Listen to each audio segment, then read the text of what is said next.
بسم اللہ الرحمن الرحیم۔ السلام علیکم فرینڈز، گرین کیری چینل میں خوش آمدید۔ دوستو 20 جنوری کو میں نے سن فلاور کی سیڈلنگ کی تھی۔ آج ماشاءاللہ بہت ہی ہیلدی پلانٹ بن چکے ہیں۔ اب ان کو مزید بہتر کرنے کے لیے ہم بڑے سے پوٹ میں اس کو شفٹ کریں گے۔ اس کے لیے زرخیز مٹی ہم نے تیار کریں گے۔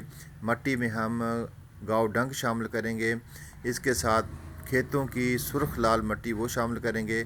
بھالو مٹی کی مقدار کم رکھیں گے۔ گرمی کا سیزن ہے، پودوں کو زیادہ پانی کی ضرورت ہوتی ہے۔ زیادہ ہیٹ کی وجہ سے پانی پودوں سے جلد خشک ہو جاتا ہے، اس لیے ہم مٹی کو تھوڑا تھک رکھیں گے تاکہ اس سے پانی جلدی ڈرین نہ ہو اور ہمارا پودا زیادہ ہیلدی اور گرو اچھی طریقے سے کرے۔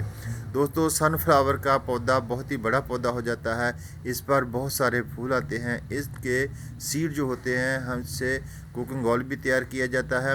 اس کے سیڈوں کو اگر ہم بھونیں اور اس سے مغز نکال کر کھائیں تو ہمارے جسم کو بہت سارے فائدے اس سے حاصل ہوتے ہیں، جیسے کہ دماغ، آنکھوں کی روشنی اور دل کو یہ بہت ہی مضبوط کرتا ہے، بلڈ پریشر کو کنٹرول میں رکھتا ہے۔ پر اتنی زیادہ محنت نہیں کرنی پڑتی، یہ ہارڈی پلانٹ ہے۔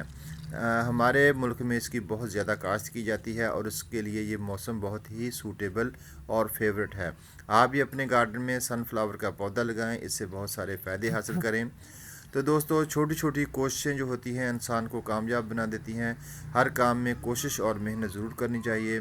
میں آپ تمام دوستوں کا دل سے شکریہ ادا کرتا ہوں۔ کل میں نے ایک چھوٹی سی ویڈیو بنائی جس میں میں نے لائک ضرور کریں، تو دوستو بہت حد تک میں کامیاب رہا۔ تو اس کامیابی کے پیچھے آپ سب لوگ ہیں۔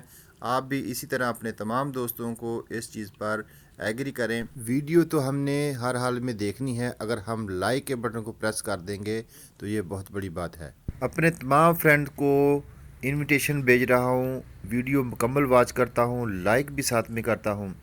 دوستو آج کی ویڈیو آپ لوگوں کو کیسی لگی کمنٹس باکس میں ضرور اپنی رائے کا اظہار کرنا۔ انشاءاللہ پھر ملیں گے۔ اللہ حافظ۔